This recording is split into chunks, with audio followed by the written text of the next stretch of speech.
Finally ৩ বছর ধরে morning walk করতে যাব, এক্সারসাইজ করব বলে বলে আজকে ভোর 5:30টায় বেরিয়ে পড়েছি। বাড়ি থেকে মেইন রোড পর্যন্ত গেছি, জল তেষ্টা পেয়ে গেল আর জলের বোতল নিতে ভুলে গেছি। দেখা আপনি লাপরওয়াহি কা নতিজা। কিন্তু ফোনটা নিতে একদমই ভুলিনি। আবার বাড়ি আসতে হলো জল নিতে। তো কি হয়েছে, হাঁটা তো হচ্ছে, মিশন সাকসেসফুল। B positive. যদিও মানুষটা আমি টোটালি নেগেটিভ, ওটা আলাদা ব্যাপার। बड़ी ही विचित्र और वाहिया। সব পজিটিভ নেগেটিভ বাদ দাও, আমার হাঁটা দেখো। কিন্তু আমি ভাবছি ক্যামেরাতে হাঁটাটা ঠিক আসছে তো। कहाँ से आते हैं? সো হোয়াট, আমি কোন স্যার র্যাম্প ওয়াক করছি। अच्छा। তো হাঁটা শেষ করে এবার দৌড়ানোর পালা। মিনি হাতি দৌড়াবে, সবাই সাইড।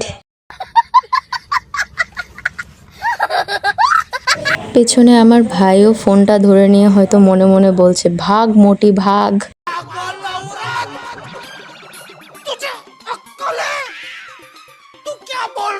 যাই হোক, ঠিক যেমন মোল্লার দৌড় মসজিদ পর্যন্ত, তেমনি আমার দৌড়ও এইটুকুই।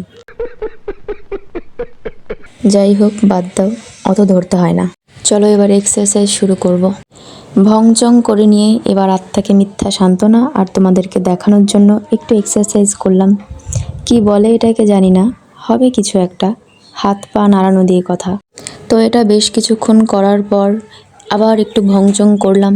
তারপর ভাবলাম অনেকক্ষণ ধরে পিছন সাইড দেখিয়ে যাচ্ছি, এবার একটু আমার আটা ময়দা ছাড়া চাঁদ বদনটা দেখাই। ভয়েস ওভার দিচ্ছি এমন সময় কে যেন স্যাড সং চালালো। কত কষ্ট, এখন আমি কানবো না ভয়েস ওভার দেব। डिप्रेशन।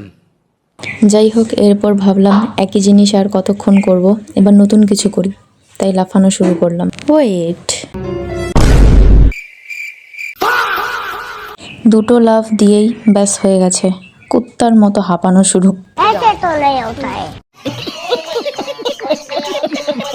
তারপর ভাবলাম না, এটা হবে না আমার দ্বারা, নতুন কিছু করি।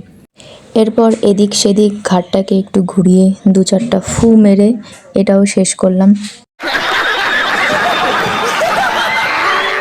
এবার হাতটা একটু উল্টে পাল্টে লেফট রাইট করে ঘোরালাম। ব্যাস, বহুত হয়েছে, আমি একদম পাতলা হয়ে গেছি, আর দরকার নেই। একটা করে স্টেপ দিই আর ভাবি, আহা এবার তো আমি পুরো চিকনি চামেলি হয়ে যাব। বি পজিটিভ গাইস, যাতে মোমো খেয়েও চিকনি চামেলি থাকতে পারি, তার জন্যই তো এত কাঠখড় পোড়াচ্ছি, নাহলে তো এসবের দরকারই পড়তো না। হি হি হি হি হি। ব্যাস 2-4টা লাফ দিয়েই বা পায়ে কিছু একটা হলো, টাক করে আওয়াজ হলো, ব্যাস হয়ে গেছে। ফোনটা এক জায়গায় দাঁড় করিয়ে রাখলাম, পায়ে চরম লেগেছে, দাঁড়াতে পারছিলাম না ঠিক করে। এটা অ্যাক্টিং না, সত্যি সত্যি লেগেছে। এমন না যে জীবনে আমি প্রথম এক্সারসাইজ করলাম, বাড়িতে আমি মাঝে মাঝেই করি, হ্যাঁ মাঝে মাঝে, কিন্তু এমনটা কখনো হয়নি। যাই হোক, দেখো দেখো কত ওয়ার্কআউট করেছি আমি, কিন্তু এরপর আমি পাতলা হব না। ওভার অ্যাক্টিংকে 10 রুপইয়া কাট কাট, খতম, ফিনিশ, শেষ। চলো এবার বাড়ি যাই। আসার সময় তাও খুব একটা প্রবলেম হয়নি, কিন্তু বাড়িতে আসার পর চরম ব্যথা করছে, চরম। কোনো ব্যাপার না, পা ব্যথাটা একটু কমে গেলে ডেইলি যাব। টাটা। চলো সবাই তাড়াতাড়ি লাইক কমেন্ট করে দাও।